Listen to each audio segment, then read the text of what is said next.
risky take on ages. 7 cores. The diplomatic penalties to looks ahead at what's next for penalties to. Hello and welcome to IGN's live coverage of Gamescom 2024, the biggest video game convention in the world. I'm your host, Stella Chung, along with Max Scoville and Brian Altano.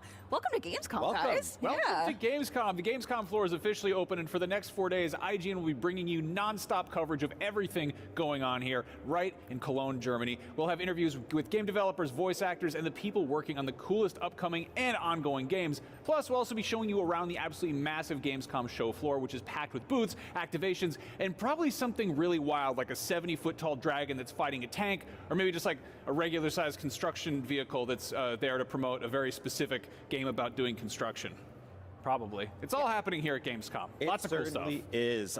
There will also be definitely tons of surprises you won't want to miss. Brand new gameplay trailers, exclusive reveals, and more. And hey, the biggest video game event on the planet also cares about the planet. Thanks to the Gamescom Goes Green initiative, Gamescom runs on 100% renewable energy. In addition to participating in Gamescom's carbon offset program, exhibitors are also doing their part by building more sustainably, reusing portions of their booths, and avoiding single-use material. It's quite amazing. The Gamescom force continues to grow and more trees have been planted thanks to donations from attendees. You can find out more about Gamescom's sustainability efforts and find out how to do your part at gamescom.global. And speaking of global, if you can't make it to Germany this week, don't worry because Gamescom has actually gone worldwide. Gamescom Asia will be taking place in Singapore October 17th to 20th, and tickets are on sale now. The first ever Gamescom Latam took place in Brazil back in June, and it was a huge success, so much so that it's actually returning back in 2025. All right, I'm excited to go back there. As for what's happening today right here, though, we've got Dragon Ball Sparking Zero up next, followed by a look at Diablo 4's Vessel of Hatred expansion, and later on, Monster Hunter Wilds and Starship Troopers Extermination. Yeah, and if you think that's a lot, that's just what's happening here in the studio. So let's actually see what's happening out on the show floor. Oi oi and welcome to Gamescom 2024. We're going to be out here on the show floor today checking out some amazing stuff. We're going to have a look at Indiana Jones and the Great Circle. Later, X marks the spot. We're going to have a fantastic look around this, quite frankly, massive Xbox booth. And then later on, when the sun goes down, as does the Dying Light, we're going to take a look at Dying Light, The Beast, the new game, announced last night at ONL. So it's going to be a good time, I think. I think you should stick with us, really. This is kind of what Dragon Ball fans are counting down the days to the release of Sparking Zero, and last night we got a brand new trailer celebrating the fact that it is only 50 days away, but I guess that's 49 now. Here to answer some of our burning questions about Sparking Zero is the games producer Jun Furutani and Mark Karstens, who will be translating. Hi. Welcome. Thank you. People are really excited for this game. People are extremely hyped for it. The new trailer looks awesome. There's one specific shot that I want to call out that people have a lot of questions about. There's a bit where Mr. Satan, or Hercule, is running away from what appears to be Vegeta in his giant Uzuru ape form. How does that fit into the gameplay? Because I feel like the rest of the battles are pretty straightforward. It looks like a fight in Dragon Ball. We get it. This is kind of one-sided. Where just, I guess, some context, both in terms of maybe story or maybe gameplay. Yeah. まあ、ここに見えるように前のトレーラーでこういうサタンが悟空かベゲタのゴリラフォームから逃げてるところがあるんですけど、まあ、別のトレーラーの別の部分はまあファイトとかそういうのは分かるんですけど、これはちょっと何ですかって、まあ、ストーリーとかゲームプレイに関してこれはどうやってゲームのに入っていますかって。そうですね、これは普通に対戦のワンシーンを切り取った映像にはなっています。かなりサタンなんかは空を飛べないキャラクター、武空術ができないキャラクターになっているので、地面をこのように走るような形で動くことができるキャラクターになっています。それを奥から大猿が接近して攻撃を畳みかけているっていうワンシーンをちょっと切り取ったシーンになりますので、お客さんの中でもプレイしている中でまさにこういうちょっとリアルに本当に逃げ回ってるシーンみたいなことはリアルタイムに起こりうるものとして、こちら見ていただければと思います。So this is actually a battle scene? Because you know, you can play Mr. Saturn and Mr. Saturn can fly, so obviously, you know, if you're trying to get away from your opponent, then he has to run. And this is basically a character of Saturn running away from Vegeta who's trying to attack him.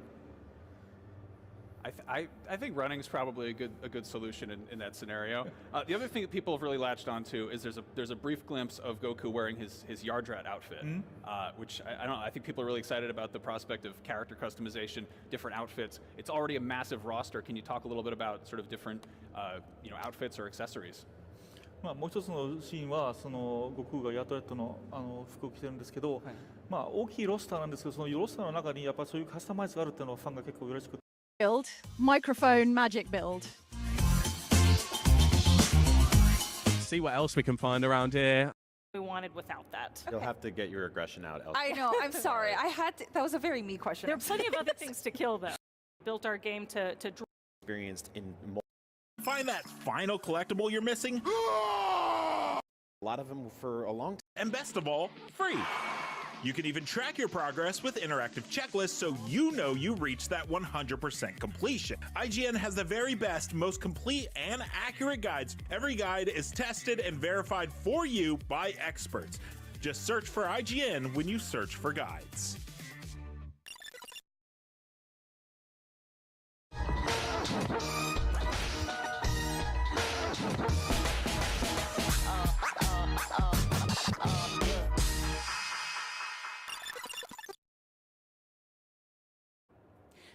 Next year, Avowed is turning players loose in a whole new corner of the Pillars of Eternity universe. Here to tease what's waiting for us in the Living Lands is game director Carrie Patel from Obsidian. Welcome. Thank you. Okay, so the first thing that jumps out to me about this game is we've gotten a lot of open world fantasy games, and a lot of them for a long time were very sort of sepia tones, you know, a lot of browns and ochres, but this has major splashes of color everywhere. I love it. What sort of inspired this art direction? Because it feels like high fantasy. Yeah, so big props to our project's art director, Matt Hansen. Color, vibrancy is super important to him, and it also really brings to life the fantasy of the Living Lands. And the lore of the Living Lands throughout Pillars is it's this kind of larger-than-life frontier island where you've got all these different biomes and monsters and kind of never-before-seen sights, and a place like that just has to be colorful. Yeah, it's got that sort of 70s album cover Yeah, yeah. which I love. Yeah, I just want to point out also the dual-wielding wands is really selling it for me. Yes. Wait till you try dual pistols. Oh, yeah, it's so fast. I love it. So you were talking about the breathing world, and for me, I love exploration, but I also love storylines. So I wanted to ask, how many different endings are there in Avowed? Ooh. Okay, that is very hard to say. I can tell you that our ending slides number in the double digits, and you can end up with a lot of different combinations of them. I mean, this is an Obsidian game, so your ending is really the sum total of your choices across the game, across a lot of pieces of content, depending on what you encountered and what you did when you found it. So no pressure. No pressure. Yeah. So, I mean, this feels like something that is specifically designed to be experienced in multitudes of ways and replayed over and over. Is that something you're looking for players doing? Is just like playing this game repeatedly over and over in completely different variants and deviations and stuff like that? Absolutely, and you know, we've built our gameplay around, you know, giving you a lot of options for how you approach combat, how you build out your character. You can, you know, choose one of your classic, you know, fighter, rogue, wizard, fantasy archetypes, or you can choose something that where you mix and match styles, you mix and match weapons. There's a lot of freedom in how you progress, and you can really build whatever kind of character you want to play. And in terms of the storyline, there are really a lot of choices to be made too, about kind of where your true loyalties lie, kind of who your allegiance is with in the end game. And so we're really excited to see players explore those possibilities and just build their own story. So I'm definitely very new to the Pillars of Eternity universe. Will this be very beginner friendly to kind of maybe spark their interest to research more about that universe? Absolutely. So we're expecting that a lot of players are going to come to Avowed as their first game set in the world of Aora. So for players who are returning Pillars fans, there's certainly some callbacks, references, and cameos that they'll recognize. But for players who have never set foot in the world of Aora before, they're going to have a great time too. And we've built our game to draw them into this world. And you know, one thing you might notice in some of the dialogue is we have these lore tooltips. So if you see a highlighted term that's unfamiliar, you can press X when it pops up and get a brief explanation of what that is without interrupting the flow of the conversation. Oh, it's like my little ebooks where I get to Exactly, see yeah. the description.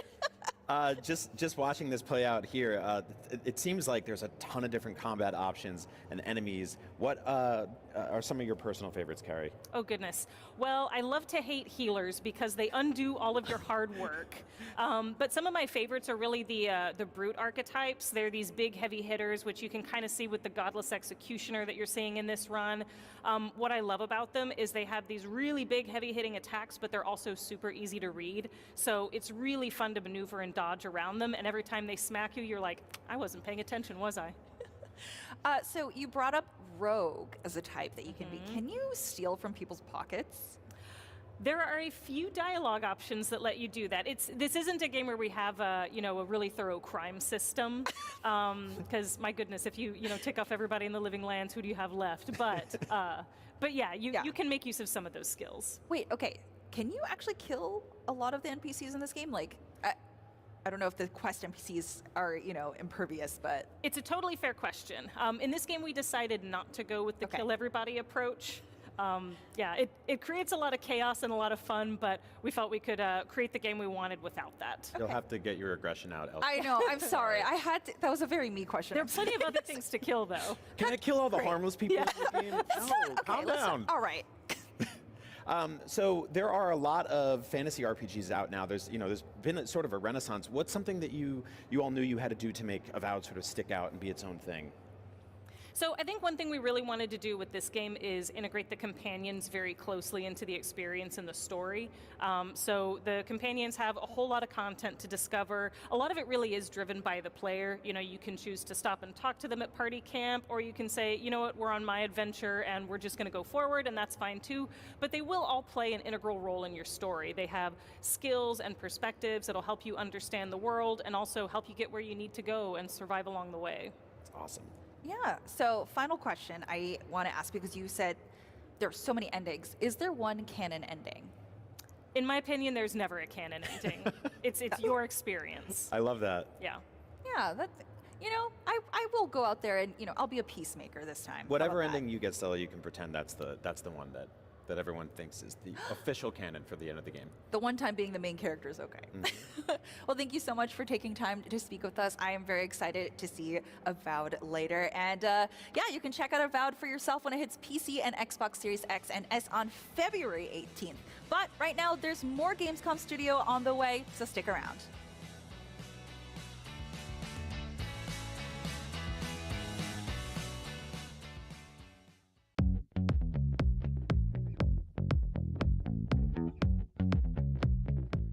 If only there was some sort of sign as to where we are this morning. Jane, do you enjoy Xbox? You know I bloody do enjoy Xbox. And here we are on the Xbox booth. There's signage, there's PC games, there's mobile games, there's console games, there's your next favourite game, apparently in that direction. I've heard there's loads of statues, loads of photo ops in here.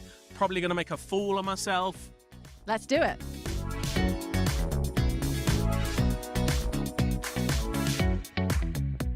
Okay, so we've split off from Simon. We're going to check out the Xbox booth. What we've got playable demos over here, photo ops on the Elder Scrolls Online Gold Road, all kinds of booths happening that way. Over here, though, we've got World of Warcraft looking extremely cool. There's demos of the War Within up there, but down here, we've got people being blasted in the face by fans. They're wearing VR headsets. That looks cool. Let's go check it out.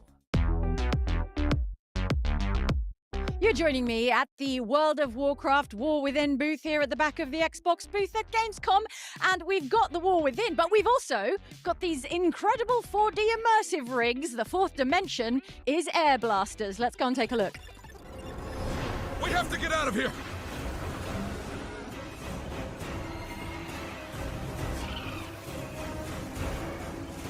Evasive maneuvers!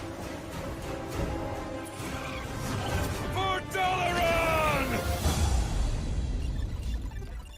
That was World of Warcraft Escape from Dalaran, a little taster in 4 dimensions of World of Warcraft The War Within. And if my hair is a mess, if my makeup is a mess, if I look like I might have motion sickness, no, only kidding, I don't have motion sickness, then it's because of Escape from Dalaran. It was genuinely very, very, very good, like almost theme park good. I wish you could join me here at Gamescom and try this out. If you're going to take anything away from today, maybe you'd like to know that in German, Indiana Jones and the Great Circle is Indiana Jones and the Großer Kreis. But the thing I've got my eye on here is a hat and a whip. Long-time Indiana Jones fan, going to live out my fantasy. Do I want to say I have a fantasy with a whip? I don't know. This is a different type.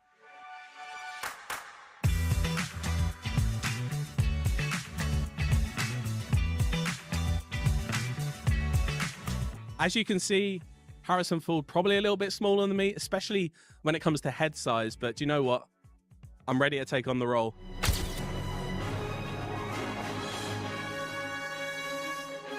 You join me now at the Avowed Theatre, but we're not going into the theatre. Look how regal. Instead, we're going over here to the Avowed photo op. Join me now, if I may. I'm getting the nod, we are allowed. We're going to the Avowed photo op that we scoped out earlier because there are, my friend, swords. And, well, my build is kind of like a dual-wield microphone sword build. Now, I'm looking at them and they do appear to be affixed. So actually, on closer inspection, I'm not going to be waving any of these swords around. So what the heck, Avowed? Well, here's the photo op. Let's tap to begin. And then agree to the privacy policy. Oh, and it's like we're there. And I'm casting, there you go, dual wield, microphone magic build. See what else we can find around here. I don't know. Oh, there's Jane. God, she is so much better at this than me. Can you tell she's a professional?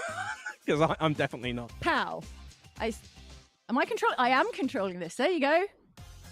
Game of the show. Game of the show. Magic. Caster. Microphone build.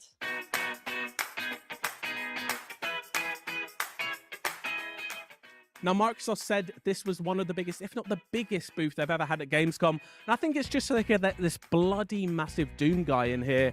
I've not really got anything more to say about it than it's bloody massive. Now, I loved Space Marine 1. It was my entry into the Warhammer 40k universe. And I'm here on the Space Marine 2 booth today, joined by none other than Demetrian Titus. How you doing, Demetrian? Hang on, 1 second.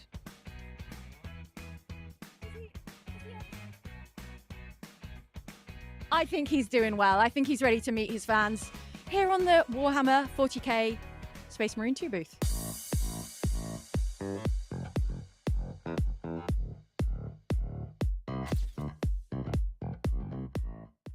We've been all around the Xbox booth. We're bathed in the glorious green light of Xbox branding. And for our troubles, we have won tokens, precious tokens. That means it's time for the claw machine. Let's go. Now, I hear you're very good at claw machines. I mean, I shouldn't have said this, should I? You literally said before we started filming that you're good at claw machines. So let's need see all it. four to have one go. With our powers combined, we're going to win a prize. Hopefully. Yeah. Hello. We have got 4. We come with tokens. There we go. There we go. Combined. Do we play tokens. until we win, or do we just get one go? Just one go. That's a lot of pressure, isn't it? Oh, the pressure. Do you want me to take this? You're going to need both hands. No, I'm good. Oh, okay. I can do this. All right. I can do this. What do we go for? You can have a ping pong ball. No, it's like a stress ball or a pop socket. I'm going for like the turquoisey one. I like the look of that. Maybe this the one is in the middle on strategic. its own. All right. It's kind of sitting up nicely. Okay. Oh.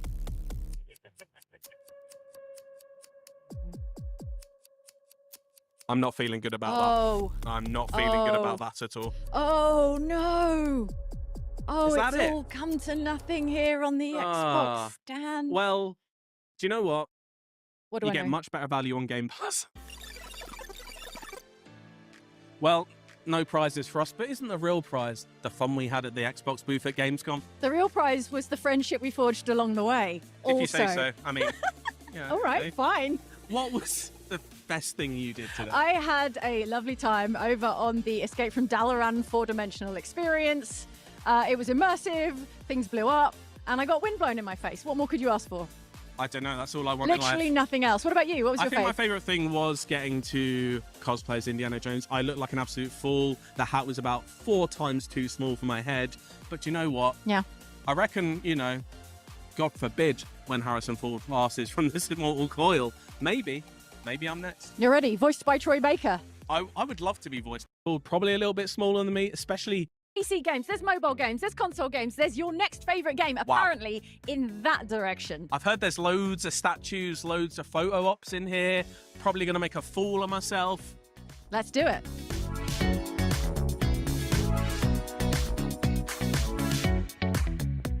Okay, so we've split off from Simon. We're going to check out the Xbox booth. What we've got playable demos over here, photo ops on the Elder Scrolls Online Gold Road, all kinds of booths happening that way. Over here, though, we've got World of Warcraft looking extremely cool. There's demos of the War Within up there, but down here, we've got people being blasted in the face by fans. They're wearing VR headsets. That looks cool. Let's go check it out. You're joining me at the World of Warcraft War Within booth here at the back of the Xbox booth at Gamescom. And we've got the War Within, but we've also got these incredible 4D immersive rigs. The fourth dimension is air blasters. Let's go and take a look. We have to get out of here!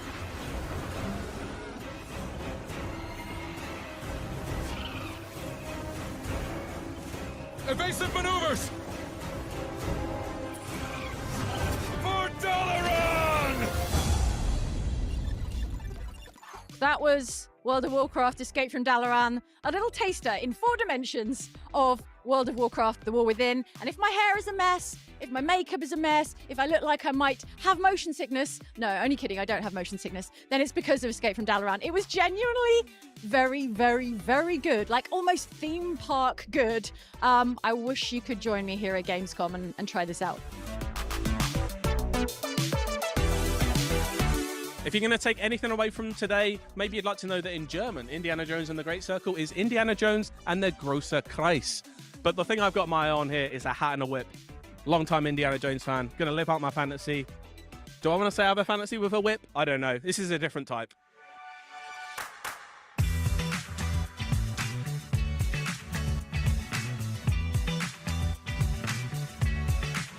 As you can see, Harrison Ford probably a little bit smaller than me, especially when it comes to head size. But do you know what? I'm ready to take on the role.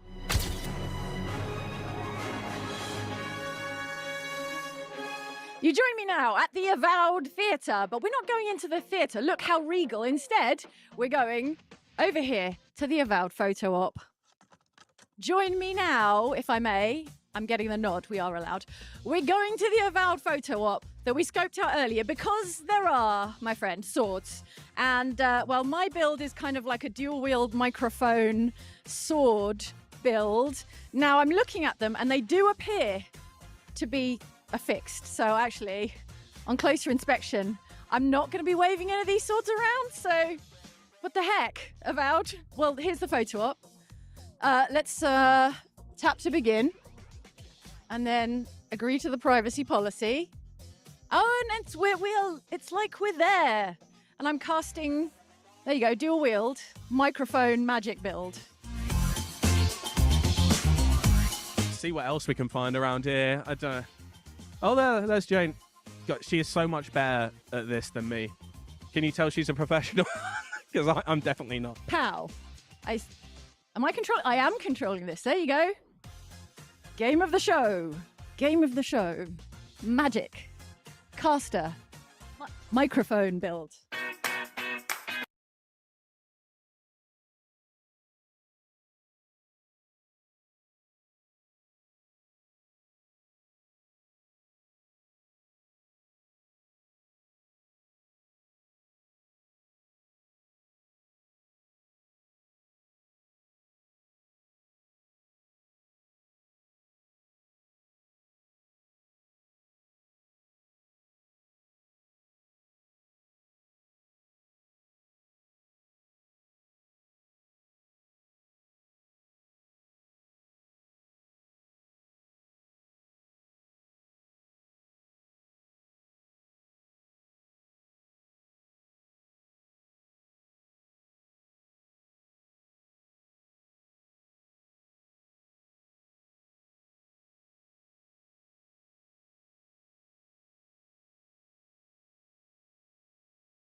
Now, Microsoft said this was one of the biggest, if not the biggest booth they've ever had at Gamescom. And I think it's just like this bloody massive Doom guy in here. I've not really got anything more to say about it than it's bloody massive. Now, I loved Space Marine 1. It was my entry into the Warhammer 40k universe. And I'm here on the Space Marine 2 booth today, joined by none other than Demetrian Titus. How you doing, Demetrian? Hang on, 1 second.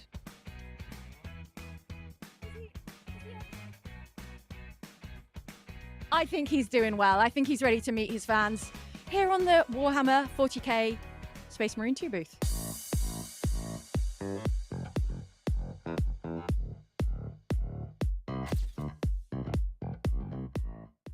We've been all around the Xbox booth. We're bathed in the glorious green light of Xbox branding. And for our troubles, we have won tokens, precious tokens. That means it's time for the claw machine. Let's go. Now, I hear you're very good at claw machines. I mean, I shouldn't have said this, should I? You literally said before we started filming that you're good at claw machines. So let's need see all it. 4 to have one go. With our powers combined, we're going to win a prize. Hopefully. Yeah. Hello. We have got 4. We come with tokens. There we go. Go. Combined. Do we play tokens. until we win, or do we just get one go? Just one go. That's a lot of pressure, isn't it? Oh, the pressure. Do you want me to take this? You're going to need both hands. No, I'm good. Oh, okay. I can do this. All right. I can do this. What do we go for? Well, you can have a ping pong ball. No, it's like a stress ball or a pop socket. I'm going for like the turquoisey one. I like the look of that. Maybe the this one is in the middle on strategic. its own. All right. It's kind of sitting up nicely. Okay. Oh.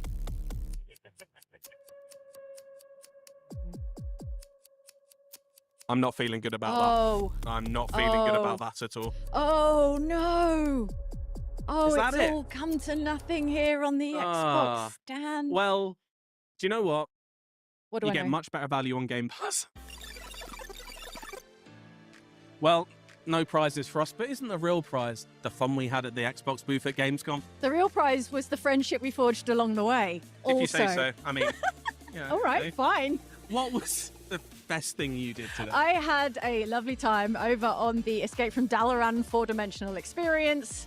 It was immersive, things blew up, and I got wind blown in my face. What more could you ask for? I don't know. That's all I want in Literally life. nothing else. What about you? What was I your think my favourite? favourite thing was getting to cosplay as Indiana Jones. I looked like an absolute fool. The hat was about 4 times too small for my head. But you know what? Yeah. I reckon, God forbid, when Harrison Ford passes from this immortal coil, maybe I'm next. You're ready. Voiced by Troy Baker. I would love to be voiced by Troy Baker. It's better than this voice. And speaking of which, I think people are probably sick of hearing about it by now. But do you know what, Jane? It's a big booth. It's a big booth, big green booth. You're watching Gamescom 2024, and we've been getting so many looks at so many cool games. But now we get to talk about the best one of all. I'm here with Ed Beach, the creative director at Firaxis Games, to discuss my personal game of the show, Civ 7. Well, that's awesome that it's your personal game. So, Yeah, what more could I want? I was telling you off screen that I just got into Civ 6 and now I have to relearn Civ 7, but I think that's fine. We're trying to make it so the barrier of entry is a little bit lower than before. Civ 6 could get a little dense in places. If you jumped in at the end with all the expansions and all the content there, that's actually not the easiest place to start. So I think Civ 7 might be just the move you want to make. Yeah, I'm really excited. So you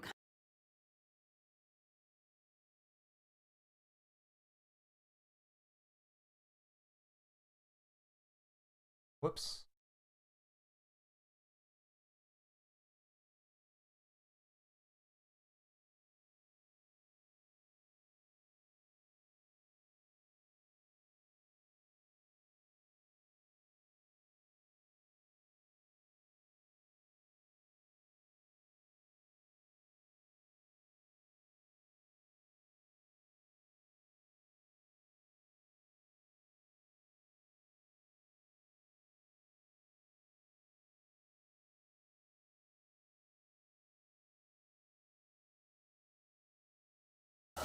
Chemical encouragement. Doctrine of a person. Cam? Well, All right, now it's time to share another special announcement here at Gamescom. Not a game, but a concept car. That's right, it's here at Gamescom, and I got to catch up with Oliver Heimer, the head of Mini Design. Let's check it out. We're at the Mini booth with Oliver. This is the Mini Concept Aceman reveal. This looks so cool.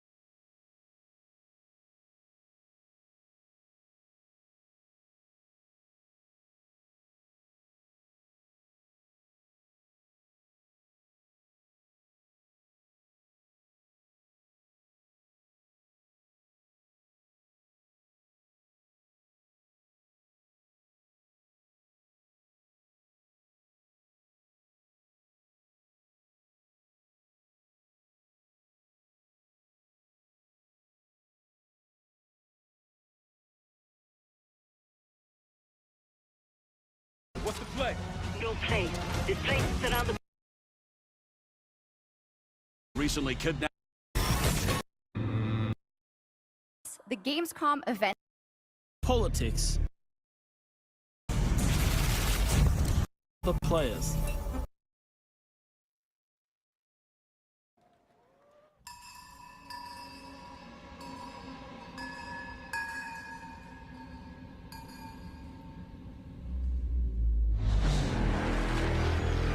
Nothing lasts forever.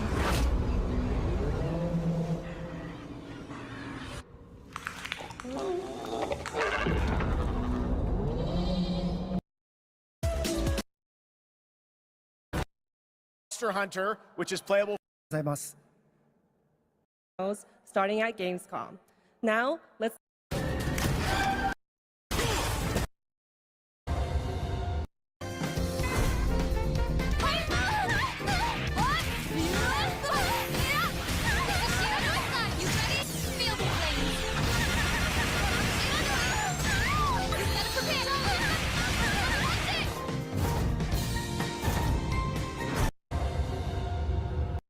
Danger.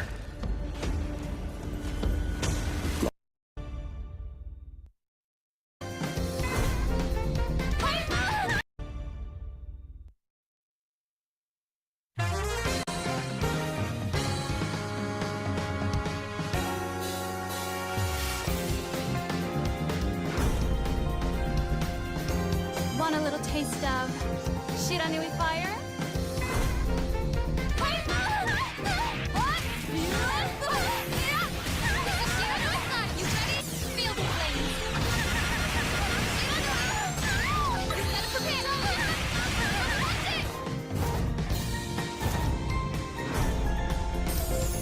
Feel the flames of the Shiranui clan! Ode on the life of Katsuzumi! Fatal Fury, City of the Wolves.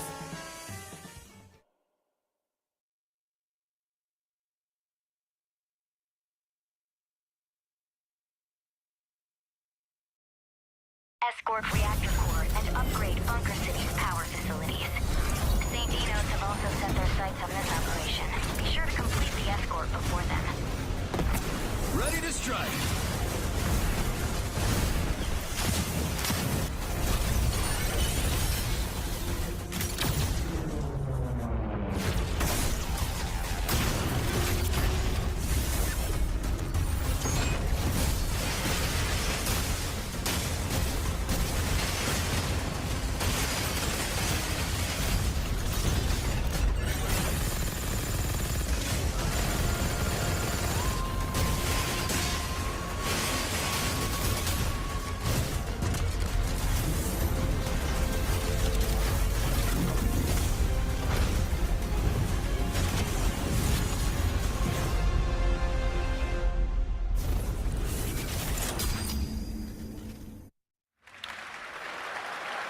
That was a new look at Mecha Break, the multiplayer mech game. Okay, next we have something exciting for fans of Monument Valley, the beautiful twisted puzzle game that we all played about a decade ago when it was first released in 2014. Well, tonight we are revealing Monument Valley 3, coming later this year from Us 2 in London and Netflix Games. I played this. It is an absolutely beautiful, stunning game, and we've got your first look right now.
Monument Valley 3 drops exclusively on Netflix December 10th, 2024. Now, first released in 1991, Civilization is one of the gaming industry's biggest franchises. And here at Gamescom, we are revealing the gameplay of Civilization 7 for the first time. To tell us more, please welcome Ed Beach from Firaxis Games.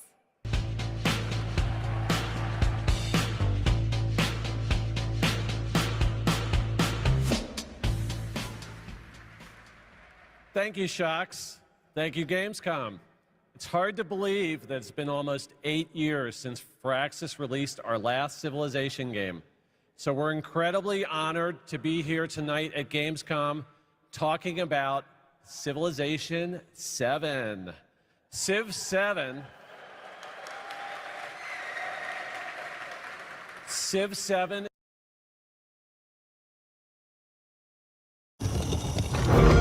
What if I told you there was a connection between ancient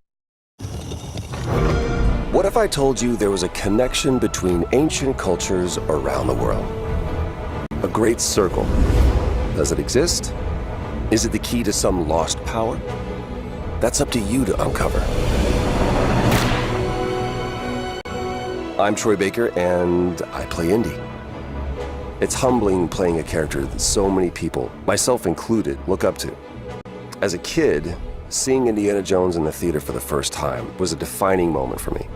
And I never would have guessed that all these years later, I would be the one wearing the hat. But here I am. It's been a dream come true. A dream that I cannot wait for you to live for yourselves. The beauty of a first-person game like this is that we all get to feel what it's like to become Indy. You are the one who cracks the whip, who feels the weight of every punch and the thrill of finding every clue. Indy is such a unique character. A professor, an archaeologist, a brawler, an explorer, the quintessential all-around adventurer.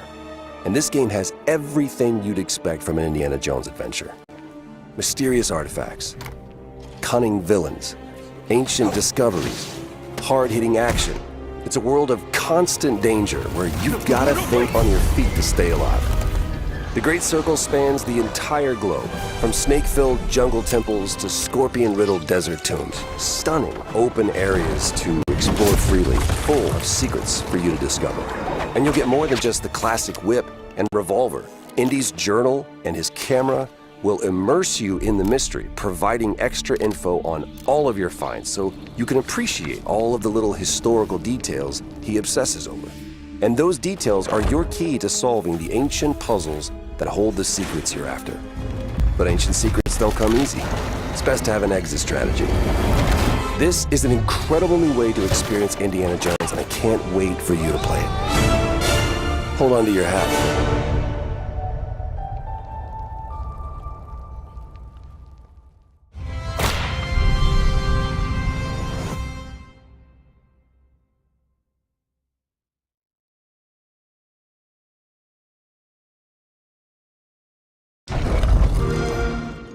Play it day one with Game Pass.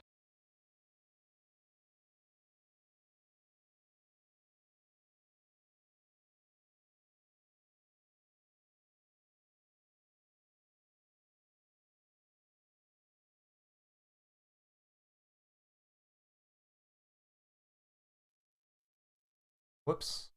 Be in my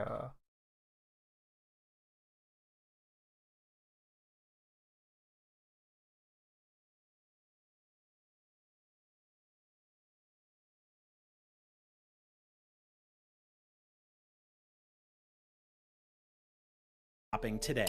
The IGN store. Why did you switch from the era system to the age system? So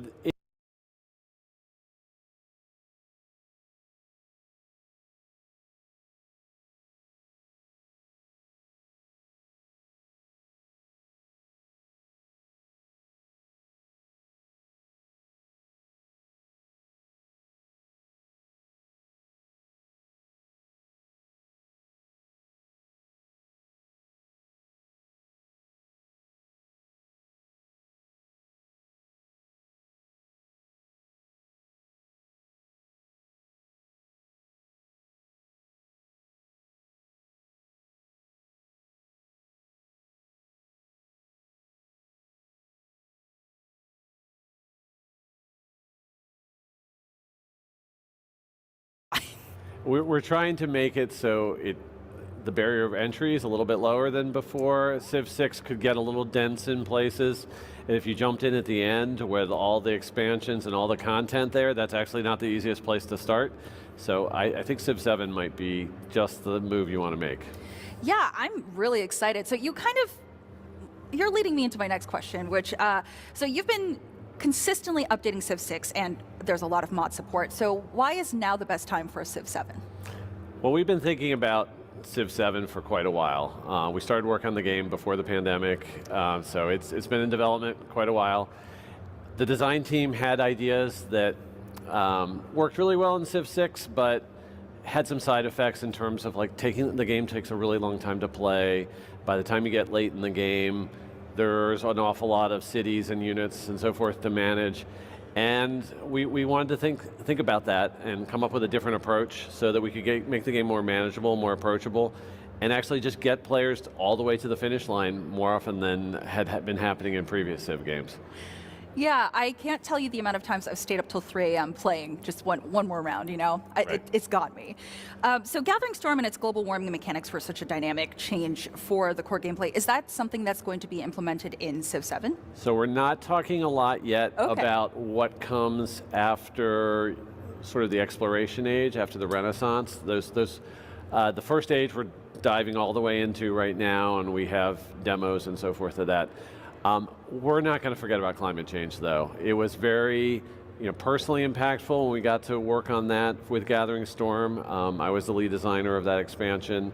I looked up a lot of things about climate change, researched it, we're not a simulator type of game, but tried to get some of the things right in terms of how sea level rise works and storms move across the globe and so forth. So we brought a lot of that forward with us, and what you can see in the game right now that we're demoing with the Antiquity Age is there still are floods, there's still volcanic eruptions, we still have the storms that sweep across the map. So a lot of that Gathering Storm mechanics, ideas, whatever, that we still have those. Okay, yeah, that's really exciting. So is that part of the crises that is being implemented into this new system? So those are sort of adjacent, but similar. We have several different crises. The one that we're demoing right now is an invasion crisis. Sort of imagine you're the Roman Empire and you've gotten too big and everyone wants a little piece of your action, and so those barbarians are at your gate and knocking down the door. So that's the one that we're demoing in the build we have here right now, but we're working on other types of crises, things like unrest in your population or plagues, and some of those systems for crises use the same random event system that we use for the natural disasters. Oh, okay. I have been very lucky and I haven't had that, so I'm going to keep crossing my fingers. You'll hit one soon in Civ 6, I'm sure. Oh, great. Thank you for that. Sorry to break the news, but it's going to happen. I'll prepare myself. Yeah. So why did you switch from the era system to the age system? So it is part of the trying to get people to have a game that is more manageable. 4X games have the problem in general that you start with just your first unit, you get one city down, you think, wow, this game's great, it's very manageable. When I get tens and dozens of cities and so many units to manage, everything bogs down. And we wanted to break our game up into chapters, very much like maybe a long book series or TV series that you might be enjoying, breaks itself up into seasons or books. So we could have like big traumatic moments like these crises that you were talking about, but then also give players a chance to breathe a little bit and reset things and simplify things, and that allows you to pace the player through a long experience in a more satisfying way than just saying, oh no, it's just going to get bigger and bigger and bigger and you just got to keep up. So it's a nice new way to tackle that problem, and we're really excited about how it's playing out. Okay, as a new Civ player, I'm very happy to hear that. But for returning players, do you think it's still challenging enough that they'll find this new system interesting? And Well, the experience is still just as long overall. Okay. So we actually do sort of a deeper, more immersive dive into the history of each historical age than before. And some of the gameplay mechanics, we can make deeper changes to them so that they unfold differently, maybe in our Antiquity Age than in our Exploration Age. Like our trade systems are different in all three ages.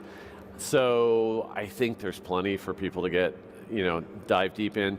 We've recently demoed the game to a whole bunch of our community veterans. They're really excited about the possibilities and theory crafting and everything. So there's going to be plenty for everyone.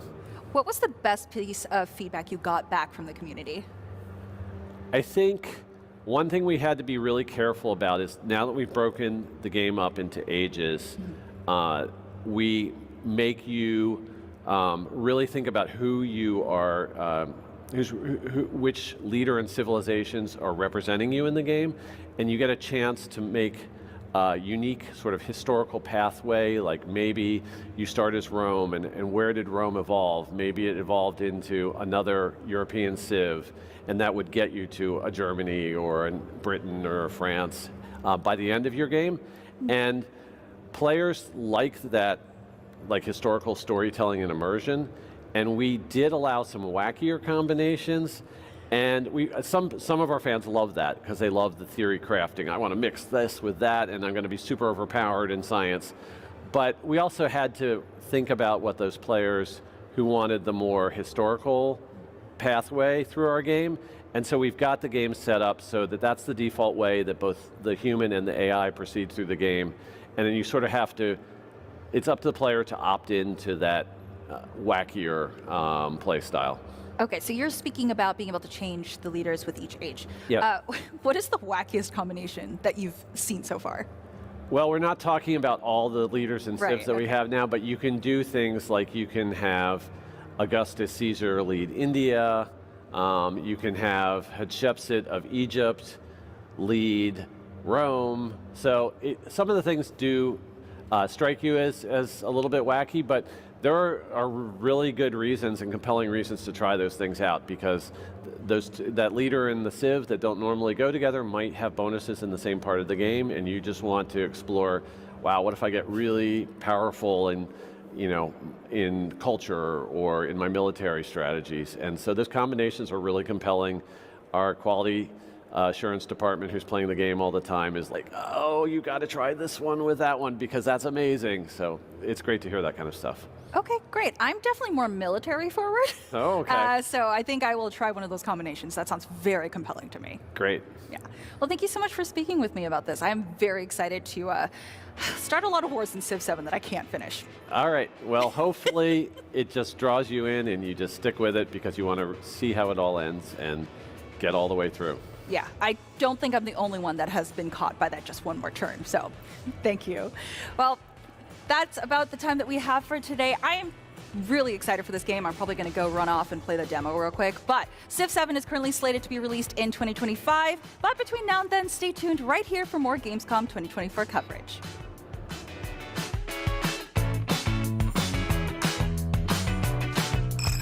IGN has the most thorough, easy-to-use, and high-tech maps out there, period. And by high-tech, we mean it. We've recently added features like personal notes that save to your IGN account, and anything you check off on a map is tracked in the guide as well. It's the perfect system to get to 100%. IGN maps load faster with more markers than ever and are built for your phone as your constant companion to the biggest games. So start checking off markers for the game you are playing for free at IGN Maps today. IGN Store has it all. From clothes and collectibles to vinyl records, accessories, model kits, and action figures from the biggest and best franchises like The Legend of Zelda, Star Wars, Fallout, Dungeons & Dragons, and more. Whatever your pop culture passion, you're guaranteed to find something you love. There are new and exciting products hitting the store every week, like the Wasteland-ready Fallout Vault 33 hoodie, which pairs perfectly with the working wearable Pip-Boy. Plus, high-quality IGN Store exclusives like the powerful and spicy Star Wars Darkside Hot Sauce by Truff. We've even got merchandise for you to rock while tuning in to the IGN shows and podcasts you love. Or cap off a long day by relaxing to the soundtracks of your favorite video games, like Cyberpunk and The Last of Us. And the best part? You don't even need to leave the house to go there. Just head to store.ign.com and start shopping today. The IGN Store.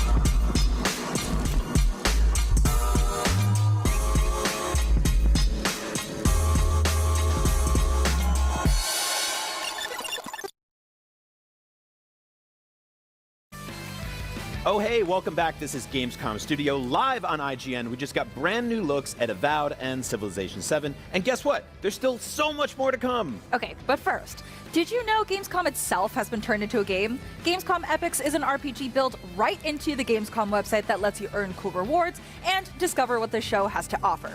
You'll solve puzzles, complete quests, and collect digital trading cards along the way. Head over to gamescom.global and look for the Epics tab or scan the QR code on screen to begin the adventure. Gamescom.global is also where you will find out more about the Gamescom Goes Green initiative. This year's show is running on 100% renewable energy, and exhibitors are also doing their part by building more sustainably, reusing portions of their booths, and avoiding single-use material. Coming up next, we're checking out an extremely cool World of Warcraft 4D VR experience. And after that, we're talking to the team behind Fragpunk, a 5v5 shooter where the rules change every match. And be sure to join us tomorrow for another jam-packed day of Gamescom Studio, starting with a closer look at Indiana Jones and the Great Circle. But right now, here's a look at a whole new way to experience World of Warcraft that you'll only find at Gamescom.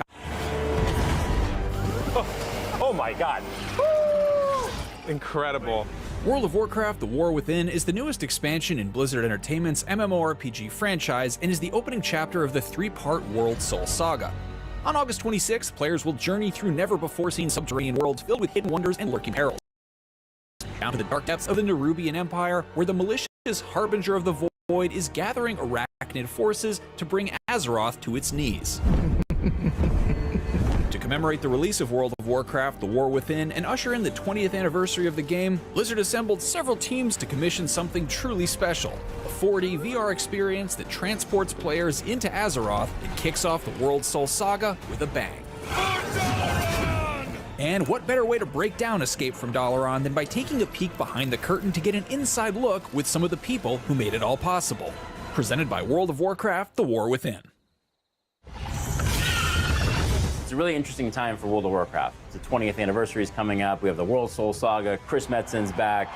This is a big deal for us. Already, it was kind of the question of how do we do something more where someone can experience World of Warcraft, something that they've always dreamed of, but they've never gotten to actually do it in real life. Let's move! Lots of people have seen VR, lots of people have, a lot of this technology has been around for a while, but what hasn't been done is a focus on a single person's experience and being able to control certain key sensory modalities to drive the deepest illusion. We've flown right into the heart of the Nerubian Empire. Normally you're in a virtual environment with a headset, but when the world picks up and moves in concert to what your virtual experience is, this is a completely new dimension. It's assault on all of your senses. We have the chair movement synchronized with the VR image, where you get to fly on a mount, a mythical flying horse invincible from WoW, through City of Dalaran, while it's actually being destroyed. We have a number of layers that all come together to allow us to do this experience. We have a marine fan that allows you to feel the wind. We also have air cannons. Those are basically air amplifiers that shoot puffs of air at you. And then obviously the platform itself, which has 6 axes of motion that allow us to have complete control over the way the person moves. So sick. We used an incredibly high bandwidth 40 gigabit connection directly into the headset, ported right out of a very powerful GPU. Not only we recreated every single model from the game and made it ultra detailed, it all had to run in 4K in 120 FPS. We knew going in the kind of aha moment is the tower coming down at the top of Dalaran, and then the chairs moving and you're diving down in this free fall going into the underground sewers. Like, that is just awesome. Being able to go to Azj-Kahet, one of the new zones in The War Within, and really look around and see it from a whole new perspective that you're never going to be able to do in the game is really incredible, and I think that's the thing that I'm the most excited about. Hopefully for people that are new to the game or people that are enthusiasts, they really feel like they got a chance to live and experience 3 minutes of what it's like to be in the World of Warcraft. Having the level of collaboration across Apex, Blizzard teams, that level of human collaboration, all focused on the sole intent of bringing the game to life in an immersive way. I've never been a part of anything like that, and I just want to applaud all the team members in this because it takes an army to put together an experience like this. Azeroth itself will be mine. the fact that we managed to connect it all as one experience seamlessly, that just amazes me. You know, I hope that people realize that, you know, things like these, they don't happen overnight. It's a lot of passion from a lot of people. Everyone's super passionate and committed to really delivering some amazing and magical experiences. And I really do hope that the fans get on this thing and they're just, minds are blown, right? That's the dream. We are now literally stopping this interview and heading to Germany. We're ready to go off to Cologne, Germany, and unleash this on Gamescom, so let's go. Be sure to check out this one-of-a-kind, groundbreaking experience, which will be at Gamescom from August 22nd to the 25th. If you can't check out Escape from Dalaran, but still want to be part of the experience, then make sure to check out World of Warcraft: The War Within when it releases on August 26th for PC and Mac.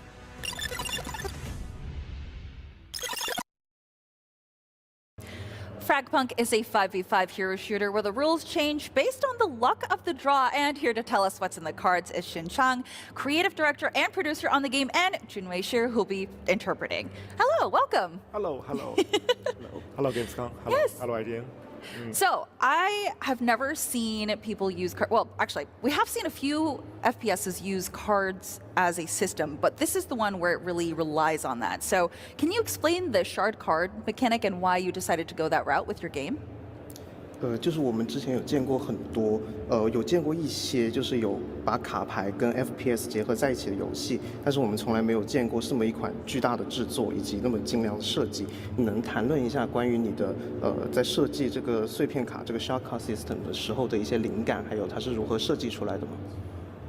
我们的卡牌系统，它的核心点在于它要去修改整个游戏的一个规则，就是它不仅仅是去改变数值，或是去改变一些，或者是增加一些 buff， 它是要去改变整个游戏的规则。然后我为什么能想到这一点，是因为其实我本身是一个射击游戏爱好者，但同时我也是一个卡牌游戏的爱好者。我一直在想如何把这两类游戏做一个结合。然后，在玩射击游戏的时候，我试图去让每一回合变得并不一样。然后后来我找到了卡牌这个载体，就是让每一回合通过卡牌去改变这个规则。Okay, so the shard card system is very unique because it will change a lot of whole components in the games, and not just damages or just numbers, but the whole rules. And we believe that this is the very unique part of the Fragpunk. And as for the inspiration of Fragpunk of the card systems, actually I am a very avid FPS players and card game players, so it was almost an instinct for me to combine these two together.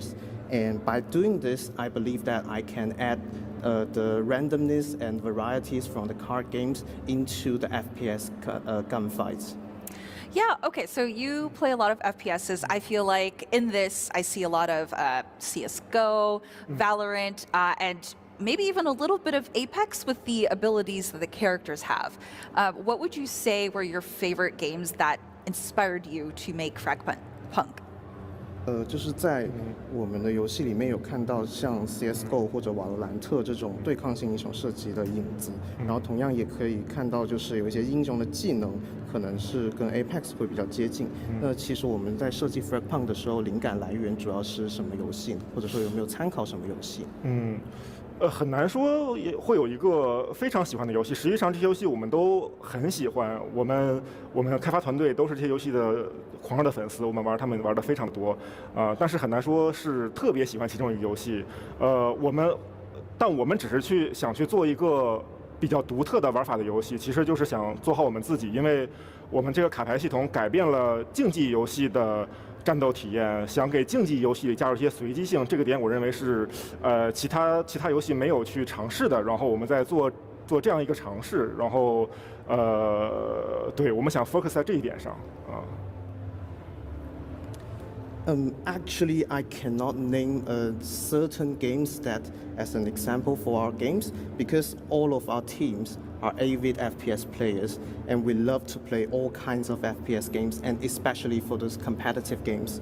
And in designing the Fragpunk, what we're trying to do is to provide a very unique approach of our own to the competitive FPS genres.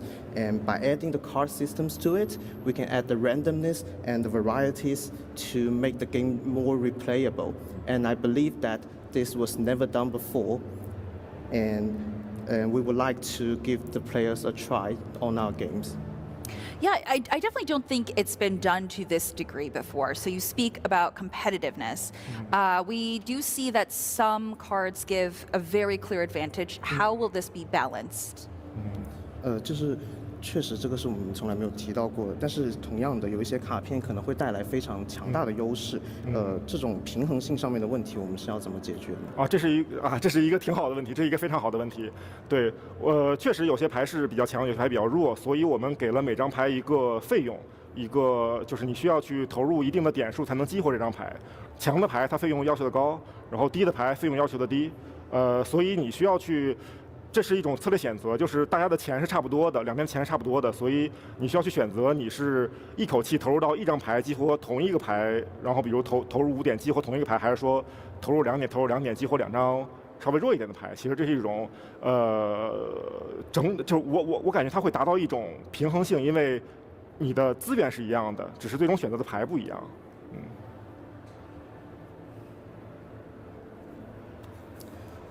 Okay, I'm really glad you asked this question. It was really interesting. And in dealing with this, it is natural that the cards will have its advantages and disadvantages. But what we're doing is to give a cost to each card. So different cards will have different costs according to their powerfulness. So that means the more cost a card will cost, the tokens, the more powerful it will be. And the less powerful cards may cost less tokens, and so this is kind of economic decisions for your teams to make. So whether you would like to place all your bets and invest all your tokens in a single game, or you want to save some tokens for the next game. 对，虽然两边的牌是不一样的，但是他们的经济是差不多的，这样保证他们对资源是差不多的，然后他们只是要去想如何管理这个资源。Yeah, and both teams will have similar resources to invest in the cards. So all they have to do is to decide which card to use. Okay, so is it kind of like the Valorant and CS:GO economics, where you select your weapon, but now you select cards? 就是它跟瓦罗兰特或者 CS:GO 里面的那个枪械经济系统是比较接近的嘛，只是我们这次把枪换成了卡牌。It's 不是 like it's not with real money, but it's with let's say you get more kills in a game, you get more tokens to spend. 对，就是它是跟游戏里面的一个经济系统结合在一起的，对吗？对，它确实是跟你游戏里的行为去做一个绑定。比如说你游戏里玩得更好的话，可能你的钱数会多一些。然后游戏里，但如果你可能出现连败的情况，你的钱也会更多一些。然后这个钱会反映到你最终下一轮比赛拥有的总钱数上。And yes, the tokens is strongly connected to the in-game behavior inside one game. So, for example, if you get a consecutive wins, you will get bonus tokens. And instead, if you lose for several rounds, you will also get compensation tokens. Thank you. That's very nice. So I personally really love competitive games like this, especially ones with high movement. And I think you did say somewhere that this was going to be very fast. The rounds are 2.7 seconds. I know a lot of people don't like high time to kill. Can you explain why you decided to go the faster route? 就是我们的游戏的 TTK 实际上是非常快的，然后可以解释一下为什么？就是虽然大家很多人可能不太喜欢那么短的 TTK， 但是有没有能不能讲一下，就是你的设计思路是什么？对，其实我们主要原因吧，如果说一个最重要的原因就是短 TTK 它玩起来很爽，因为我们其实在研发的时候，我们尝试了比较长的 TTK 是比现在会更长，或者长1倍、长2倍以上。但我们会发现，在长 TTK 下，整个击杀的反馈会变得比较差，就是你并不会感觉特别爽。当你完成一个击杀的时候，就虽然确实这个挫败感比较强，但是你获得击杀的正向反馈也是非常强。它是一个，对它都会变得很强。So why we choose such a very short TTK is because we believe that the short TTK will actually give you more excitement, especially during the intense gunfight. And when we are developing these mechanics, actually we have tried the long TTKs. But however, although it will give you more time to deal with your enemies, but we don't think that it's a good idea because it will not grant you the similar amount of excitement as the short TTK. 同时还有一个原因是因为我们其实比较希望玩家的个人能力可以比较大的影响战局，就是如果你一个人比较强的话，你可以带动全队，你可以 carry 全队。如果 TTK 越长的话，其实这个比重会占得越小，就是你越不太可能去带领团队变赢带领团队取得胜利。对。Yeah, and we also would like to provide a space for the very good, excellent players to show their leadership and to carry the whole team. But this was only available in the short TTK environment. All right, well, I guess you're going to find out if you can actually be the one to clutch it. You can wishlist Fragpunk on Steam or Xbox Series right now. And stay tuned because there's more Gamescom Studio coming up. But right now, let's go ahead and check out these trailers.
Hey, my name is Justin Miersch, lead game and level designer for Project Z Beyond Order. Project Z is a thrilling first-person zombie shooter with robust character progression and weapon customization. Set around World War II, you will take on fast-paced missions as one of 4 survivors, each with their own unique abilities and roles in co-op, so every player can choose the character that best suits their playstyle. In Project Z, you are trying to escape the secret island Breitengrad 77, controlled by Colonel Walter, the villain in our alternative world.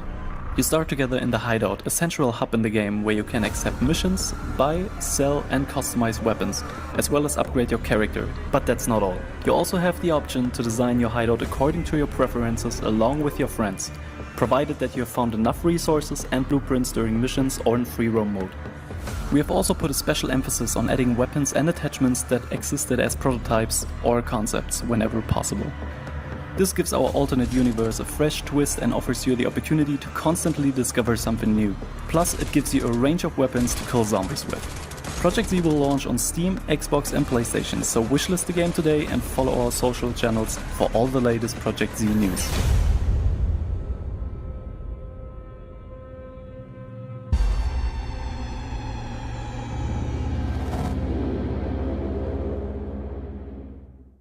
This is Wild Bastards, the next roguelike strategy FPS from the team here at Blue Manchu. Each of our 13 outlaws feature unique weapons and abilities that can all be improved through the use of permanent mods we call aces. Aces can be found as you explore planets, so collect them, return to your ship, and level up your outlaws. You goddamn son of a... There are 3 types of aces. Charged aces that apply a specific bonus when your outlaw is rested or charged. Core aces that unlock specific traits for your character. The majority of aces you discover let you choose one of 3 special traits to level up your outlaw. So you might be able to leap onto roofs with Roswell. Now, where were we?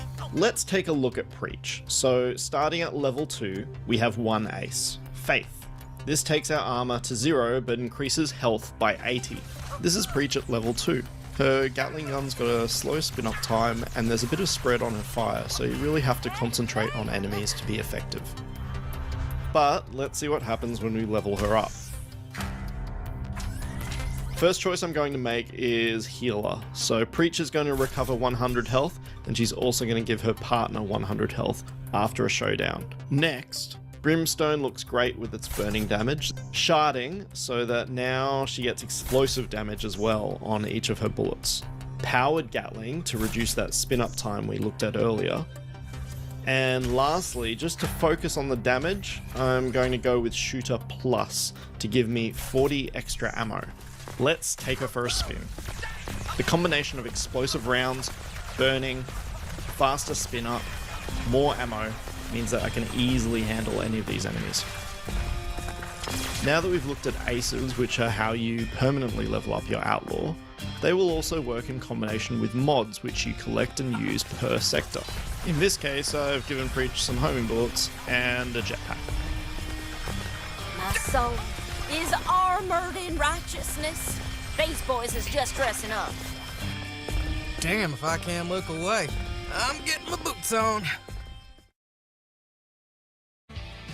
Well, that just about wraps us up for day 1 of Gamescom here on IGN. If you missed any of our gameplay deep dives, trailers, interviews, all that good stuff, go check out IGN.com and IGN's YouTube page and get up to speed on all the biggest stuff going on here at Gamescom.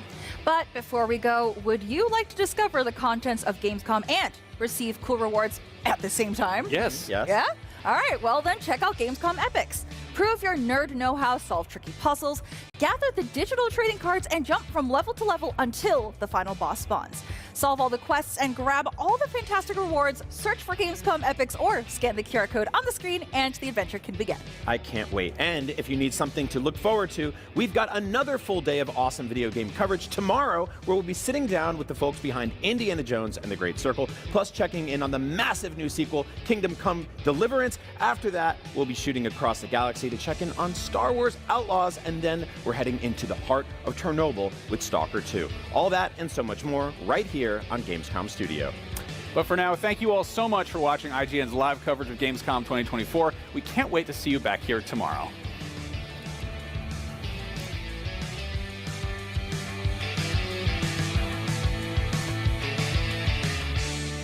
IGN Store has it all.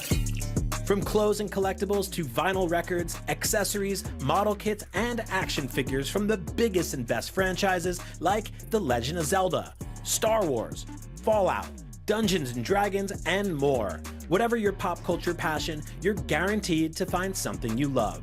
There are new and exciting products hitting the store every week, like the Wasteland-ready Fallout Vault 33 hoodie, which pairs perfectly with the working wearable Pip-Boy. Plus, high-quality IGN Store exclusives like the powerful and spicy Star Wars Darkside Hot Sauce by Truff. We've even got merchandise for you to rock while tuning into the IGN shows and podcasts you love. Or cap off a long day by relaxing to the soundtracks of your favorite video games, like Cyberpunk and The Last of Us. And the best part? You don't even need to leave the house to go there. Just head to store.ign.com and start shopping today. The IGN Store. The Cinefix Top 100. A list so secretive even we don't know what movies are on it or where they rank. What do you mean you don't know? Each episode will reveal one of the movies. Did I rush it? Felt like I rushed it. That was good. I liked it. Talk about why it belongs and finally find out where it ranks. Are you not Are any of the movies we've shown here even on the list? I have no idea, and it drives me crazy. Join us as we find out on Cinefix, IGN, and wherever you get your podcasts. Why so serious?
Hello and welcome to IGN's live coverage of Gamescom 2024, the biggest video game convention in the world.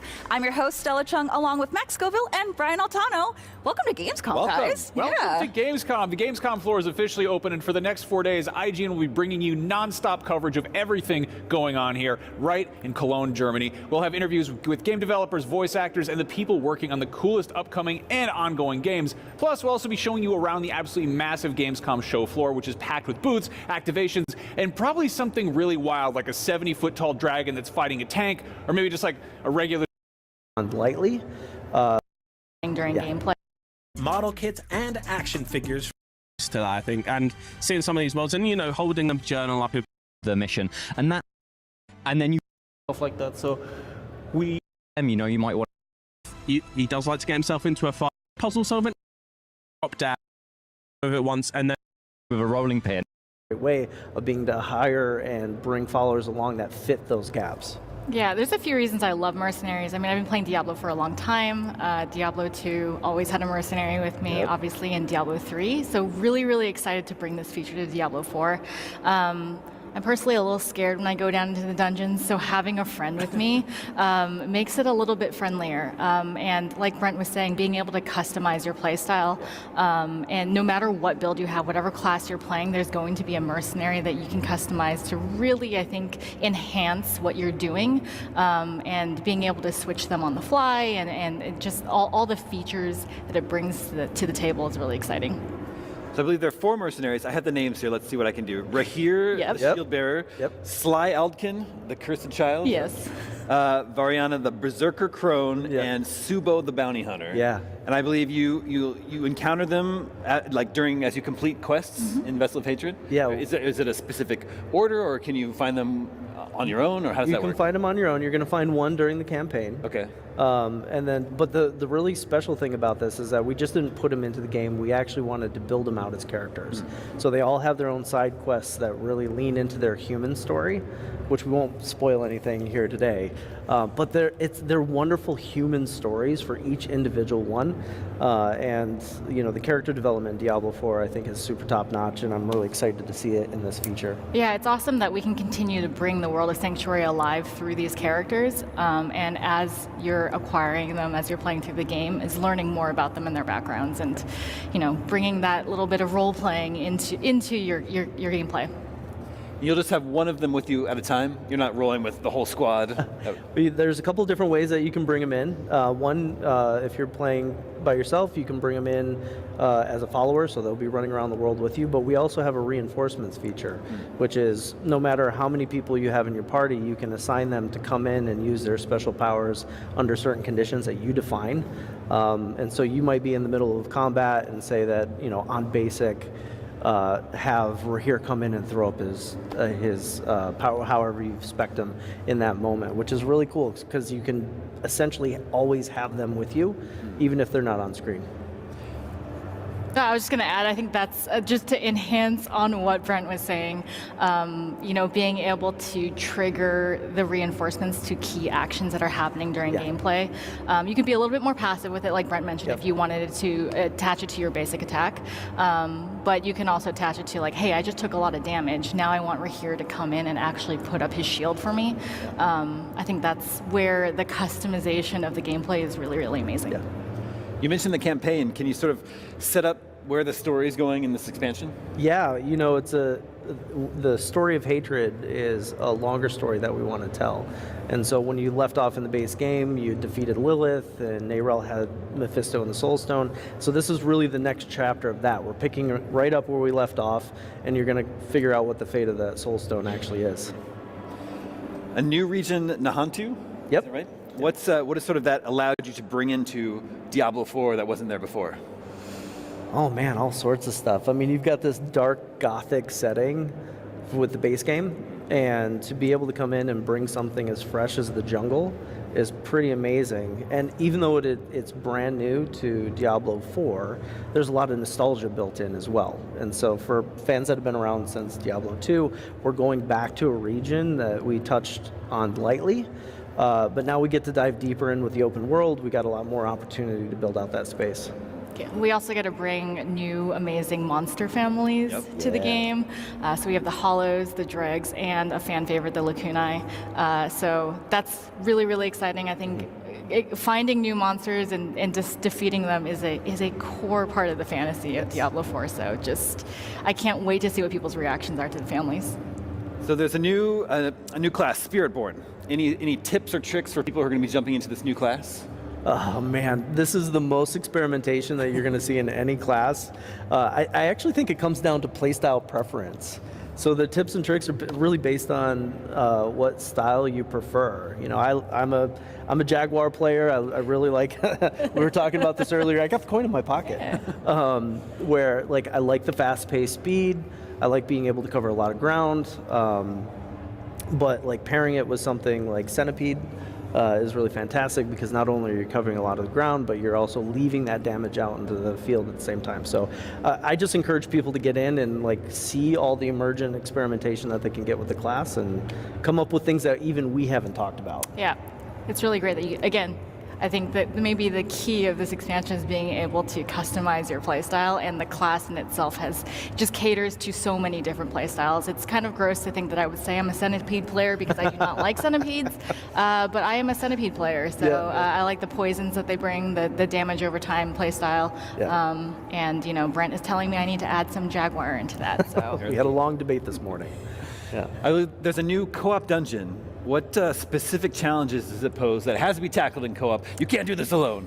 Oh man, we talked about this a lot. There's a lot of things that are going in on that, and I feel like the cooperative mechanics that we put into place need to be discovered, because part of the challenge is that we're not going to be overly forward with what those are. So it's just know that you need to go in with somebody that you trust.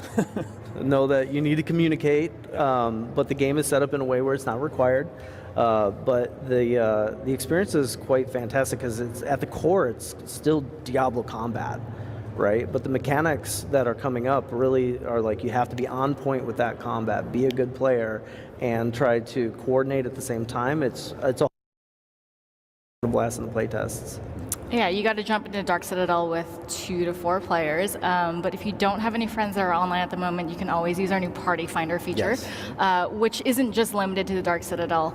You can use that feature to find parties for any of the content. But I think that's an exciting new social feature that we're bringing to the table as well. Very cool. Diablo 4, it's been out for over a year now. It's awesome to see you guys still supporting it. Yeah. We're excited to jump in. Vessel of Hatred in October. Thank you so much for coming by the show. Appreciate it. Thank you. Diablo 4's Vessel of Hatred expansion is out October 8th for Xbox, PlayStation, and PC, but right now there's more Gamescom Studio coming up right here on IGN. IGN has the most thorough, easy-to-use, and high-tech maps out there, period. And by high-tech, we mean it. We've recently added features like personal notes that save to your IGN account, and anything you check off on a map is tracked in the guide as well. It's the perfect system to get to 100%. IGN maps load faster with more markers than ever and are built for your phone as your constant companion to the biggest games. So start checking off markers for the game you are playing for free at IGN Maps today. IGN Store has it all. From clothes and collectibles to vinyl records, accessories, model kits, and action figures from the biggest and best franchises like The Legend of Zelda, Star Wars, Fallout, Dungeons & Dragons, and more. Whatever your pop culture passion, you're guaranteed to find something you love. There are new and exciting products hitting the store every week, like the Wasteland-ready Fallout Vault 33 hoodie, which pairs perfectly with the working wearable Pip-Boy. Plus, high-quality IGN Store exclusives like the powerful and spicy Star Wars Darkside Hot Sauce by Truff. We've even got merchandise for you to rock while tuning in to the IGN shows and podcasts you love. Or cap off a long day by relaxing to the soundtracks of your favorite video games, like Cyberpunk and The Last of Us. And the best part? You don't even need to leave the house to go there. Just head to store.ign.com and start shopping today. The IGN Store.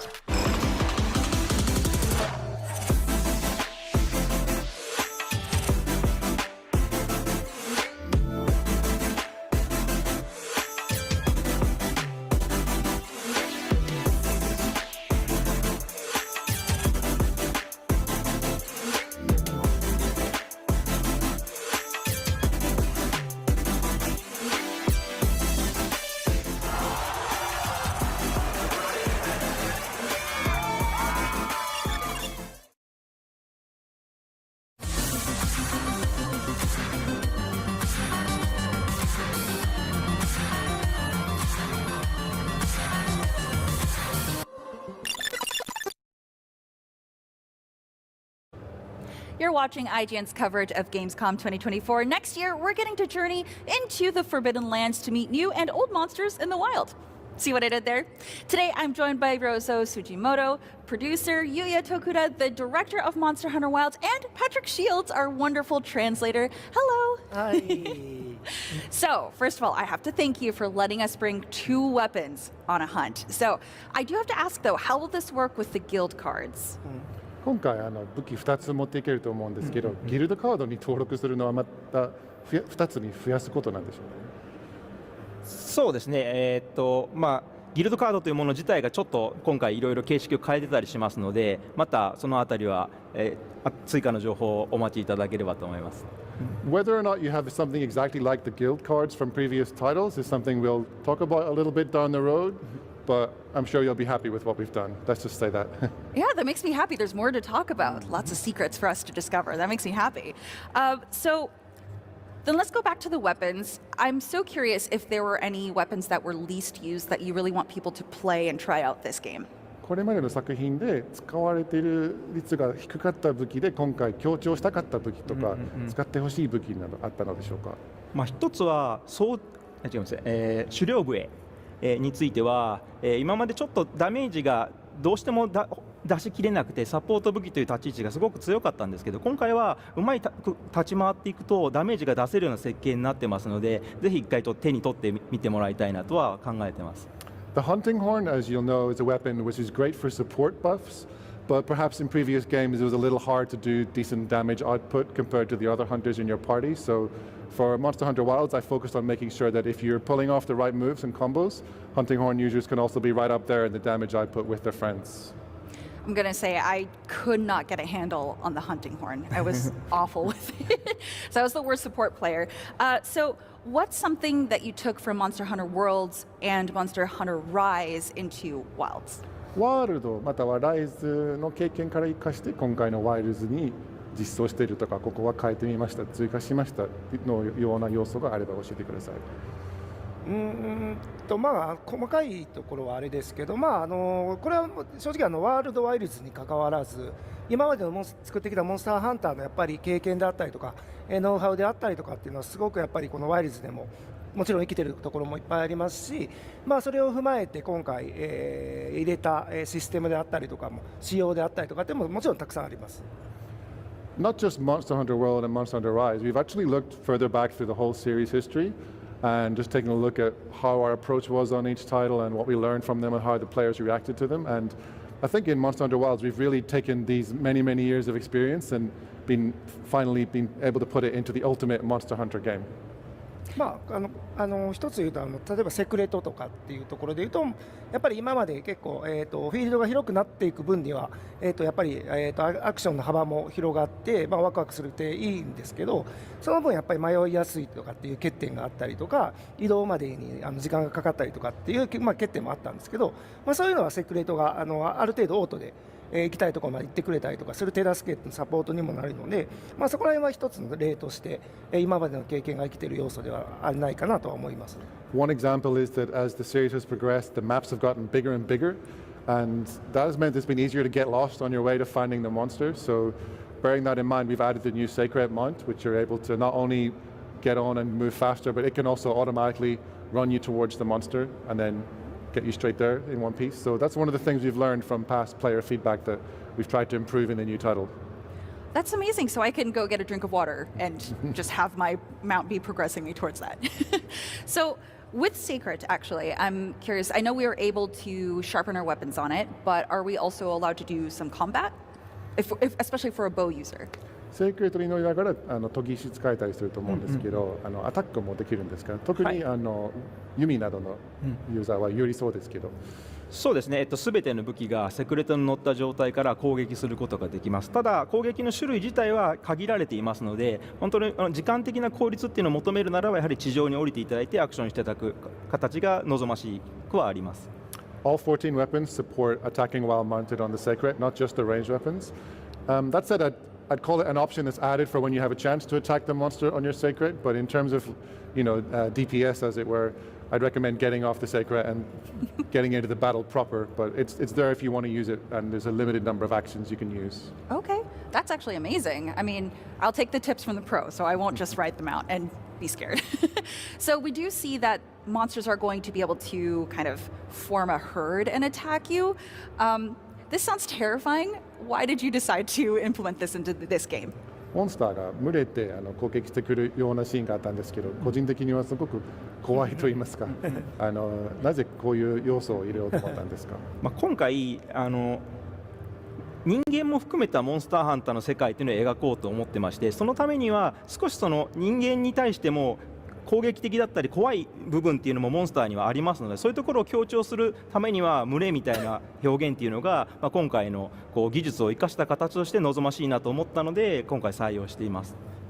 We're always trying to depict a realistic ecosystem, and that means not just how the monsters or creatures in the environment behave, but how they react to people. And just as in the real world, some creatures will form packs or herds, and they might be aggressive towards humans who come towards them, or they might be scared of them and run away in a herd. So given that the technology now allows us to display so many more monsters on screen at the same time, it seemed like the perfect opportunity to implement this feature. So if we give the monsters some food, is that something that could possibly make them, we can befriend them? 群れのモンスターに餌を与えて友達になったりすることは分離はできるんですか？毒の肉を食べさせることはできます。The only thing you can feed them is poisoned meat, as you. Oh, that's not very. So they're probably not going to be your friends afterwards. Okay, yeah, probably not. Well, they wouldn't be alive to really think of that. So, what are the new monsters that you're very excited for players to come across? 今回、新モンスターについてこのモンスターはユーザーに注目してほしいというものは限られている中からと思うんですけど、まだ本当に一部しか公開してませんのでこれから先出ていくモンスターは本当にさらに魅力的なものがたくさんありますが昨日の PV でもたくさん流れてきた、レダウという砂原での一番頂点に立っているモンスターは非常にビジュアル的にも、かっこよくてですね、しかるべき強さも秘めてますので、今回試作のデモ版でもプレイいただける形になってますので、なんか見ていただけたら嬉しいなとは思ってます。Needless to say, we've only revealed a few monsters so far, so I can't really talk about monsters we haven't gotten to yet. But of the ones that we've been able to talk about thus far, Ray Dao is really exciting. You will have seen it in the trailer that we released yesterday. It's the top of the food chain. It's the apex predator of the Windward Plains, the desert area. And not only visually, but in terms of mechanics, it's a really thrilling hunt. So I can't wait for players to get their hands on it. And if you're coming to Gamescom and you're able to play our demo on our booth, that's one of the monsters you can encounter. Okay, yeah, okay. I'll stop asking questions that you can't answer, but I do have one for both of you since we are coming up to our last and final question. I want it to be a little bit fun. I love palicos. I think they are the most adorable things ever. I wish they were real. Do you have palicos of your own at home, aka cats? オトモアイルが大好きなんで猫が好きなんですけど、猫飼ってたりしますか、2人個人で。僕は犬です。僕はトカゲです。Tsujimura-san has got a dog at home, and Tokura-san has actually got pet lizards. Oh, okay. So I see where we're getting the inspirations for Monster Hunter from. I see. Thank you so much. This has been an absolute pleasure. I will definitely swing by your booth to play. Thank you so much for speaking with me. Thank you. Thank you. Thank you so much for taking the time to watch us and this special Monster Hunter segment. Monster Hunter Wilds will be releasing in 2025 on PlayStation 5, Xbox Series, and PC. Stick around for more Gamescom 2024 right here on IGN.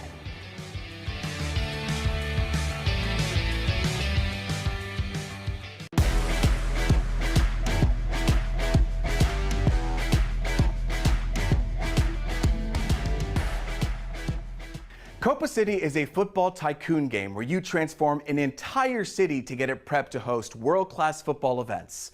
Copa City features 3 meticulously crafted maps based on real cities like Warsaw and Berlin, and includes 6 world-class football clubs like Flamengo, Arsenal FC, and FC Bayern Munich. Here's an exclusive first look at alpha gameplay. Football. Every time before the ball is set in motion on the pitch, it's the culmination of hard work.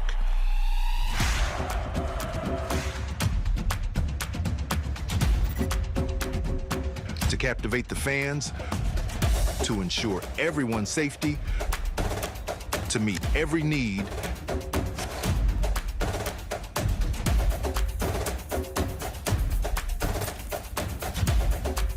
and to ignite the city's fiesta for the game.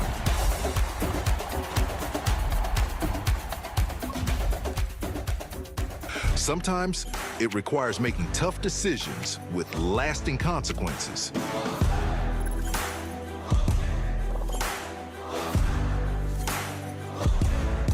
To elevate your football event to a global stage, to bring the best players and clubs to your city, to make your game happen in Copa City.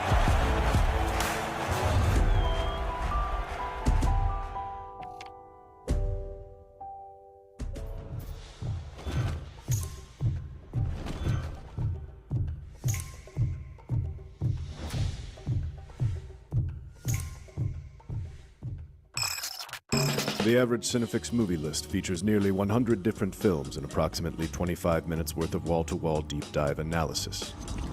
To simulate that pace for this 30-second ad, we're featuring 26 different films, and before you say it, no, that math does not check out.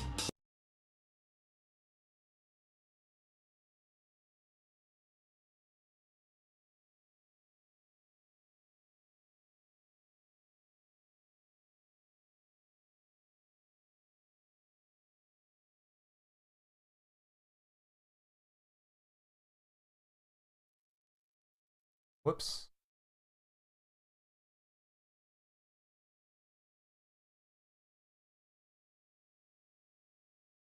I guess all this stuff's on the upper shelf, so maybe they can't hit it.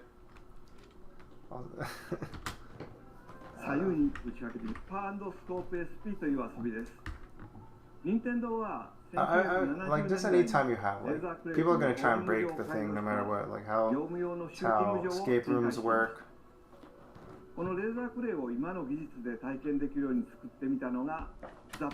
like how once you get people like interacting with an environment, they're gonna start trying to think of new ways to try and break it and stuff. Like there's a story I heard from my professors at NYU Game Center where like they were in like this escape room that was like they had a bunch of game designers they were hosting for it, and like in the escape room, like they had a lot of other stuff, but like they just had like this thing at a moment that was like, oh, it's a notepad and you can write on it for notes. And part of the puzzle of it was that, oh, if you start like rubbing graphite on the notepad, you could see what people in the previous notes wrote because they indented into the notepad, because that's what you do. And that's part of the game. But because they had game designers running, like playing the escape room, they also noticed there was a typewriter.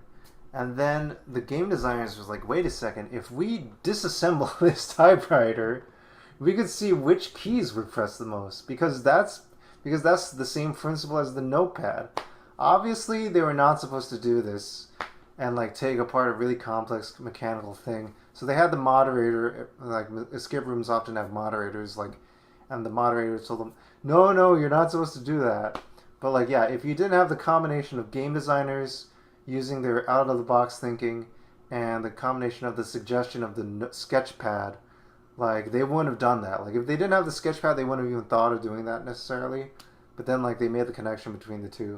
So, like, you gotta be really careful how people interact with things. And also, another thing, Patrick Klepek from formerly at Waypoint, now at Remap Radio, he has his own Substack blog about parenting and games and stuff.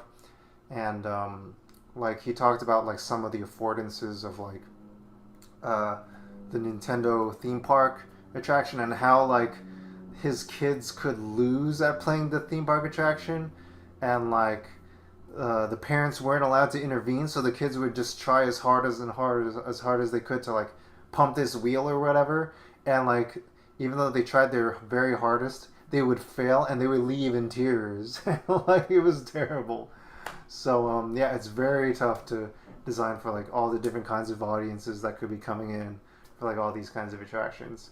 And yeah, you're not like, there are even like people telling the like staff at the attraction telling the adults, oh, you're not allowed to help the kids. And it's like, what? Why not? We paid money. We paid like $100, $100+ to be in this park, and like we can't even like, you know, play this game the way we want to. And now my kids are gonna cry. Thanks a lot. And it's like a hot sunny day. We came out here on a vacation. Everyone's cranky. We haven't had enough snacks. We've been on our feet all day. We've been trying to get to this part of the park the whole day, and you ruined our vacation. Let me show that. Let me show that clip from The Simpsons.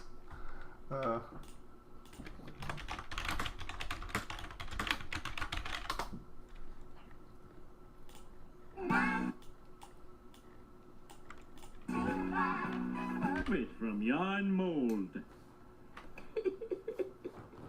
What a crappy candle. You've ruined our vacation.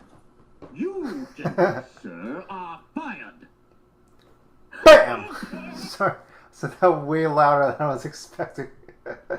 Sorry. Gentle sir are fired. So yeah, Homer was struggling. Yeah, it's really a struggle with those attractions and stuff. So you gotta be careful with that. You ruined our vacation. Alright, Nintendo Museum. Let's hopefully not ruin our vacation here.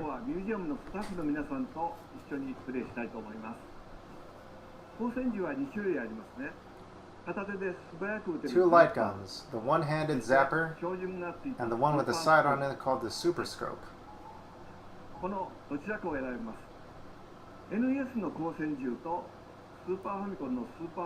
Recreations of the NES Zapper and the Super Famicom series.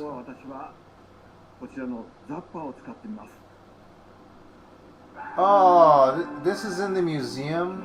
This is so cool.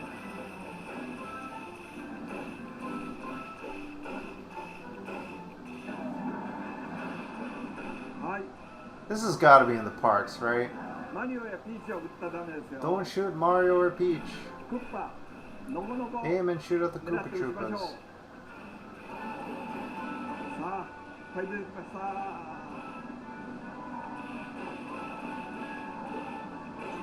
I kind of, I don't know why I kind of like got the vibe. Like, let's just listen to this part again.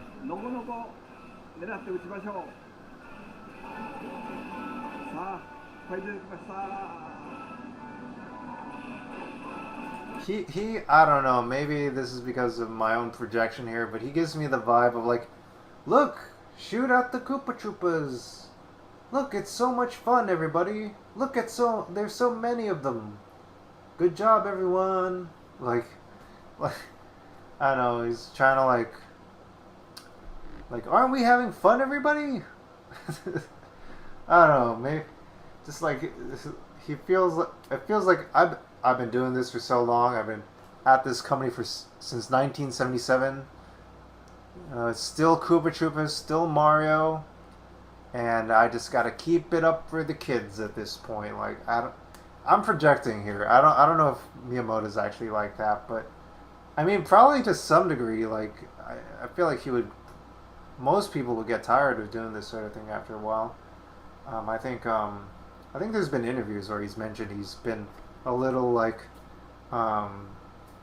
he's mentioned like how like Nintendo has been a place where he's been for a very long time, and he's like drawn inspirations from many different sources of art, and maybe has indicated at various points, vaguely and maybe not so directly and maybe sort of directly, that I don't know, he's been doing children's video games for a long time. So I don't know. Yeah, I really would be curious as to see what he would do if he had a creative life after Nintendo. But I think he's just committed to the company at this point. It's like he's way too valuable of a resource, and for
which is at the end of this week, and on top of Museum Visitor number 1. コインが入ってるんですか？体験にはそのコインを使います。今日は8つある体験の中から3つを紹介しましょう。さあ、こちらは小さな部屋がいくつか並んで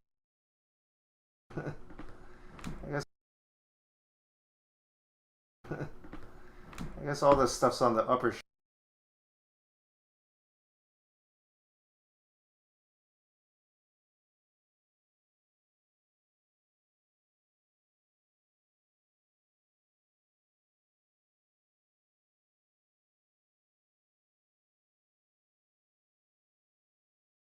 So they had the moderator, like escape rooms often have moderators.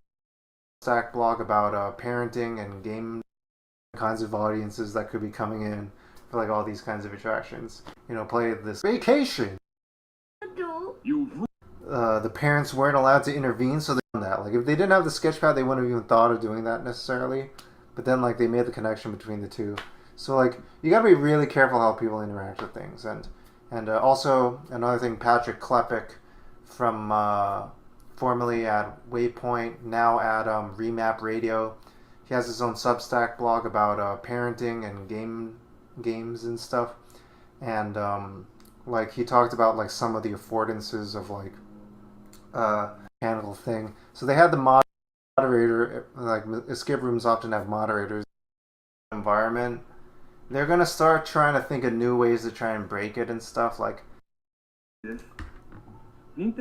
other stuff, but like they just had like this thing at a moment that was like, oh, it's a mechanical thing. So they had the moderator, like escape rooms often have moderators, like, and the moderator told them, no, you're not supposed to do that. But like, yeah, if you didn't have the combination of game designers using their out-of-the-box thinking and the combination of the suggestion of the sketch pad, like, they wouldn't have done that. Like, if they didn't have the sketch pad, they wouldn't have even thought of doing that necessarily. But then, like, they made the connection between the two. So, like, you gotta be really careful how people interact with things. And also, yeah, it's really a struggle with those attractions and stuff. So, you gotta be careful with that. You ruined our vacation. Alright, Nintendo Museum. Let's hopefully not ruin our vacation here.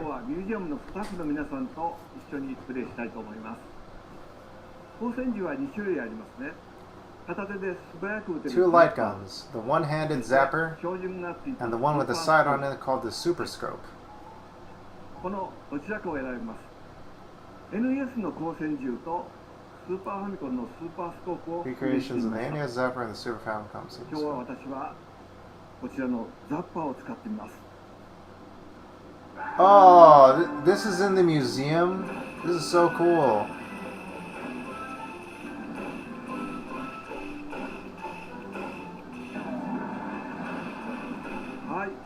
This has got to be in the parks, right? Don't shoot Mario or Peach.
I guess all this stuff's on the upper shelf, so maybe they can't hit it.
I guess all this stuff's on the upper shelf.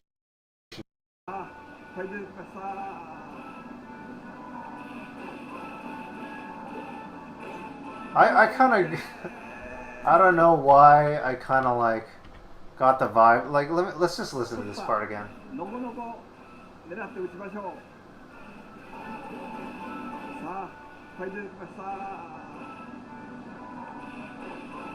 He, I don't know, maybe this is because of my own projection here, but he gives me the vibe of like, look, shoot at the Koopa Troopas. Look, it's so much fun, everybody. Look, there's so many of them. Good job, everyone. Like, I don't know, he's trying to like, aren't we having fun, everybody? I don't know, maybe just like he feels. It feels like I've been doing this for so long. I've been at this company since 1977. It's still Koopa Troopas, still Mario, and I just got to keep it up for the kids at this point. Like I'm projecting here. I don't know if Miyamoto's actually like that, but I mean probably to some degree. Like I feel like he would. Most people would get tired of doing this sort of thing after a while.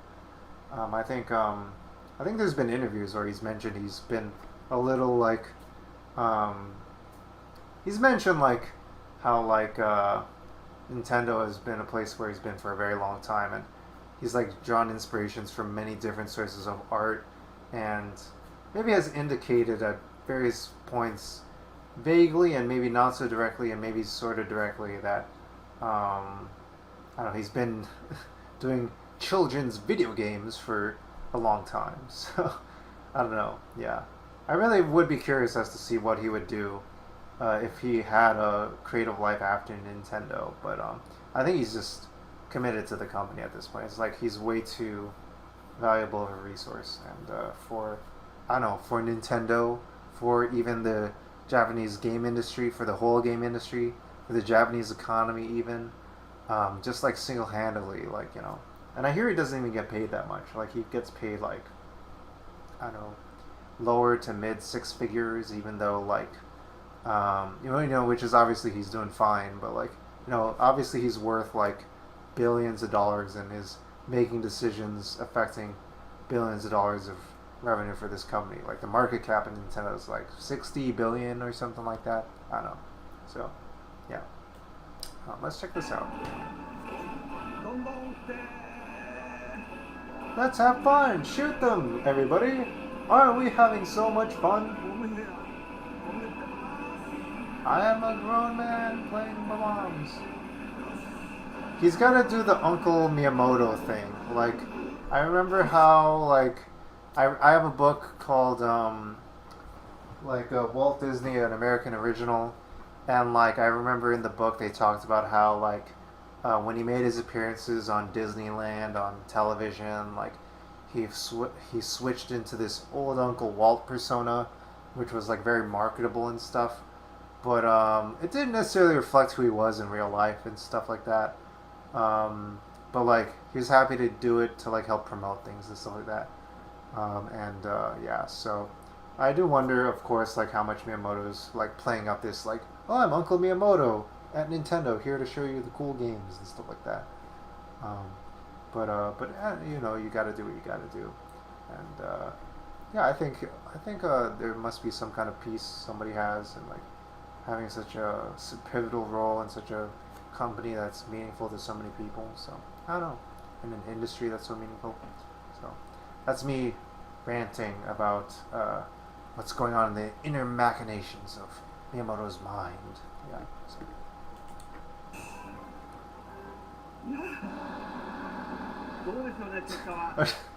Like, I'm not gonna say it. Like, there's probably like all kinds of like things that he's never allowed to say publicly, and like get caught on YouTube saying or whatever. Like, if he's shown on TMZ saying, you know, I hate children, or like something worse than that. Like, where the ladies at? It would like, oh, their stock value would go bam.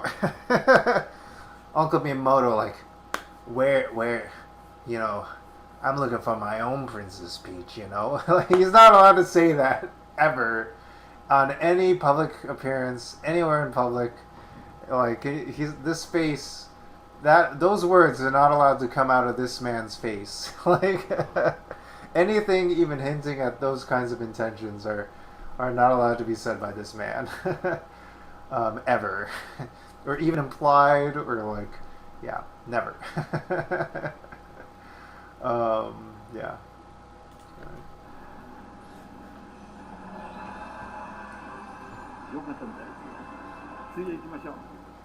こちらではファミコンから Wii に至るまで様々なゲームをプレイできます。でもちょっと何か違いますよね。そうです。Oh, here we go. Okay, my prediction came true. The giant controllers are making the game playable. Someone's having a bad day. Best wishes for them. Alright, two-player giant controller co-op. You gotta have this. I told you. If you're gonna have giant controllers, you gotta have the multiplayer. And, you know, these are probably gonna be not working half the time. And, like, there's definitely gonna be people, like, you know, coming to play a specific game, and then it's not going to be working, and they're going to have to go home to their home country disappointed. Oh, they got the hidden one up. Yay, great.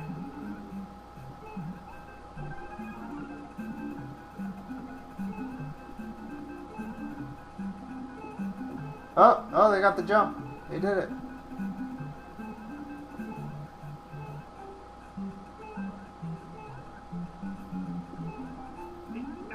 Nice! Yatta!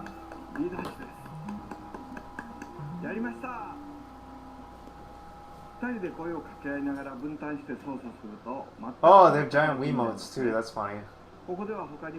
Wow, this is pretty fun. I think this is, in some ways this is like, they have even cooler interactions than they have at the Nintendo theme park too.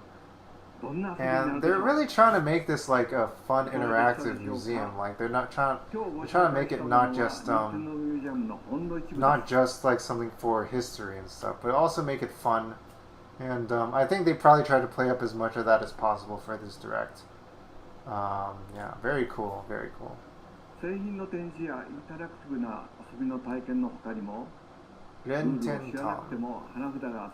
Nintendo.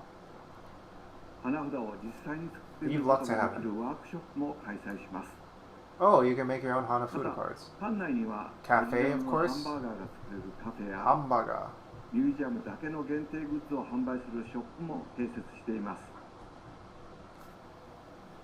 Nintendo は創業から100年を超える歴史の中でさまざまな娯楽を作ってきました。時代によって作り出した製品は異なりますが、家族みんなで楽しんでいただきたいという思いは今も昔も変わりません。この任天堂ミュージアムはそんな任天堂が大切にしてきた遊びと独創を大切にするものづくりへのこだわりを知っていただける場所です。皆さんにはそれを体験しながら実感してもらいたいと思って開発も一緒に社員が全力で作り上げてきました。任天堂ミュージアムは10月2日にオープンします。 October 2nd, that's soon. Wow. That's very soon. That must mean it's like pretty much already done. It's like late to mid-August already, so like it's like only a month away. Oh, that's cool. Oh, that must be so annoying for the staff, whoever works that front area. Oh my gosh.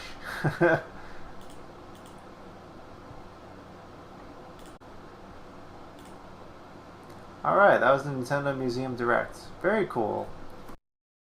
As it were. So let's check out the Museum Direct. This just happened today. And I literally didn't even see this until right before streaming. I'm like, oh, let's do a little segment on here. So it's only 15 minutes, and let's check it out. Let's go. Minasan, konnichiwa. Shigeru Miyamoto desu. 私は今ミュージアムの入り口のレセプションエリアにいます。建物の外観はこんな感じになっています。もともとこの場所にはトランプや花札を